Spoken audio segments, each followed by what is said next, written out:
All are architects of fate working in these walls of time, some with massive deeds and great, some with lesser rhyme along Philip the Builder's, along the transcendent corridors of creative reality.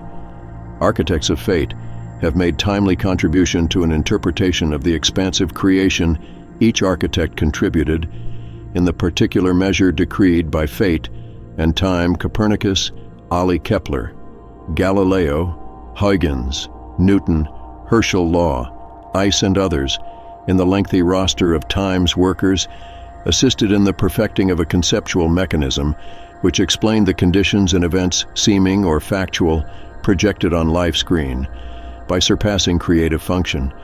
Yet despite the best application of time's workers, the reality remained obscure, and the most precise mathematical systems failed to embrace sublime cosmic reality. It is true that their artistry developed a materialistic system which provided plausible and acceptable explanation of the appearance of celestial things and conditions. But the mysteries of the cosmos remained as mysterious as ever. Through the forceful dictates of fate and time, the systems evolved accomplished no greater knowledge of the creation's values.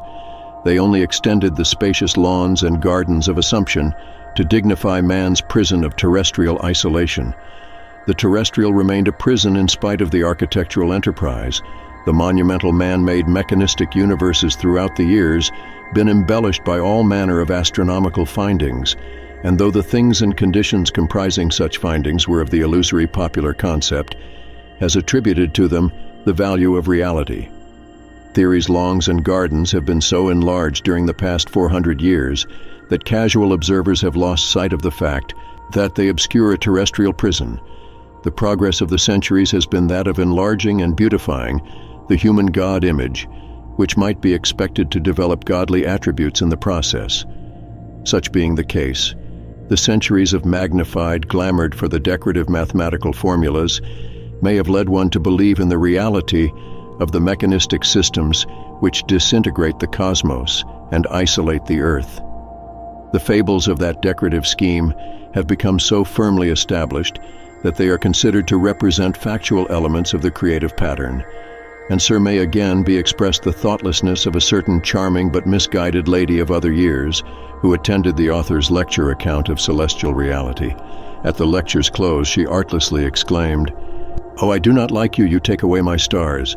How could the stars of that dear lady and of all the dear and charming ladies of this universe be taken away except by divine decree of the sublime creative force which originally ordained their resplendent, but the Galen placement such meaningless plant is akin to the unexpected utterance of one who had long prayed to be a mother, and who, in observing delivery of the infant for which she had prayed, might dry out to the obstetrician, 'Oh, I do not like you, you have taken away my stork, you have destroyed the value of my childhood.' Dolls, would one expect that mother to renounce and condemn the medium whereby the reality she prayed for was brought to light? Could she be expected to decry the living image holding reality, for all the illusions that could be crammed into human consciousness? The tangible and the real is sought from earliest childhood. Every activity is directed toward the acquisition of knowledge, which discloses new facts of the immediate world in which we dwell. And who would have it otherwise, as the beneficent light and warmth of the sun been depreciated through acquisition of knowledge as to the manner in which that light and warmth has generated and dispensed, as the golden sunshine diffused from our immediate sky, wherever one might dwell, become less golden, because recent stratosphere observations disclose that the sun is red rather than not golden luminosity. When observed against stratosphere darkness, our dreams to be considered less than dreamed through knowledge of the causes, and the possible portent of dreams would thought be attracted from, if we were to become cognizant of the precise order and movement of a single thought vibration within the human brain. Could it be possible to consider blood less than blood if and when we acquire precise knowledge of its composition and are thereby enabled to reproduce it in laboratory endeavor? No, dear lady, nothing has been taken away. Your stars will continue to shine in the 6 magnitudes of their original classification according to brightness by the ancient gentleman named de Porches, and they will continue to be observed unto the 21st magnitude by the modern gentlemen with lenses who are known as astronomers. The only thing to undergo change will be adult understanding of star value. and the only thing to be taken away will be the purposeless illusion of yesteryear. And though your interpretation of all such points of celestial sky life becomes more articulate, you will never be denied pleasure of the continuing illusory appearance of your little stars that seem to wink and blink at you, and all stealthy rendezvous in the stillness of the night. The so-called stars above will remain to all observation, but their true character will be known, and their previous star value will exist in a way comparable to the manner in which animals and objects existed without body proportion for the undeveloped child mind. The minds of children not old enough to have acquired a third, the mentioned concept of mass, or body property cannot perceive the fullness of animals and objects.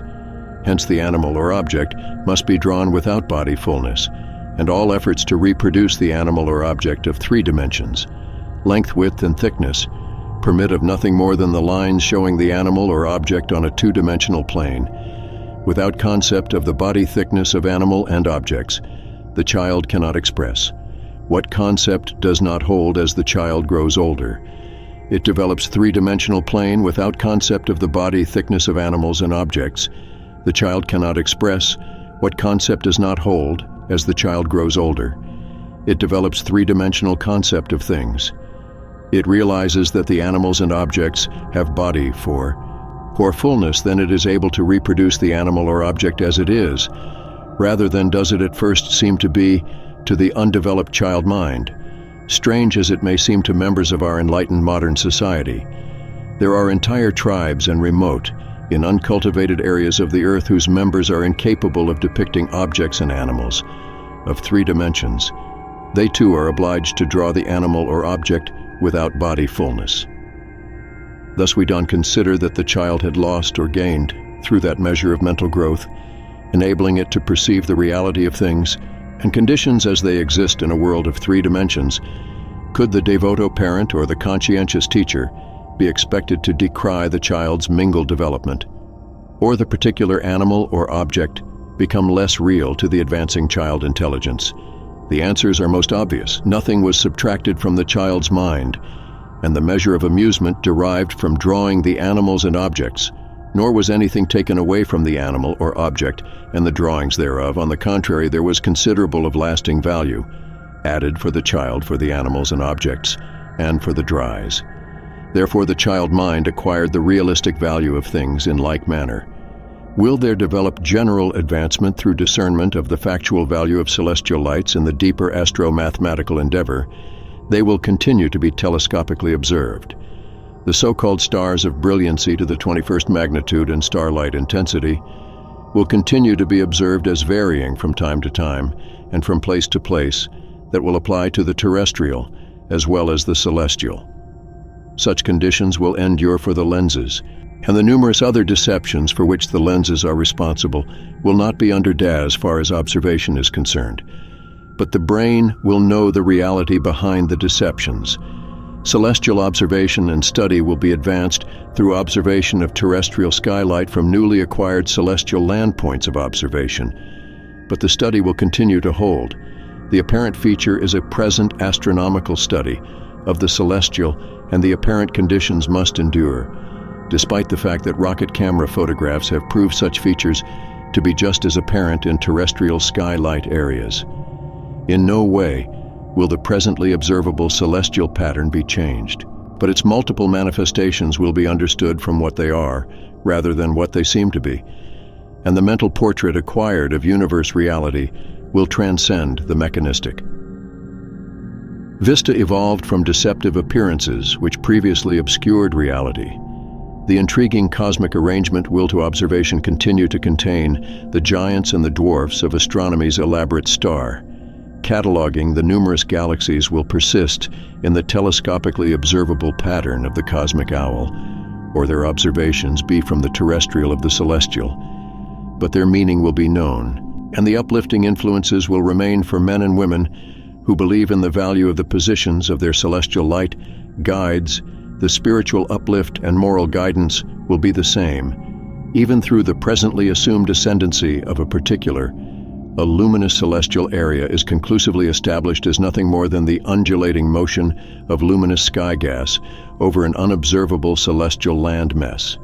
It is the measure of belief and the depth of faith in a condition or thing, rather than the property of the condition or thing which develop the inspiration and the rasen outlook we all require in the journey through this vale of tears. Hence, in the ultimate, it makes little or no difference how the uplift and guidance is acquired. The art of astrology will retain its star symbols. Their movements, we are more fancied, need not be discarded, and whatever the extent of human enlightenment may be, knowledge will not detract from the favorable influences accredited to and forthcoming from individual actions, at the times considered to be most opportune in another realm of terrestrial human relations. The concept of theological heaven can endure for the religious multitude. The most skeptical cannot successfully challenge the theological premise that the unknowable infinity contains the departed spirit abode, and being such, it can be expected to defeat any application of abstract mathematics seeking to determine or negate heaven's existence when it is fully realized that the vast astronomical resources, with unlimited scope of operation for probing the universe about us, fail in detecting and establishing realistic values of the universe.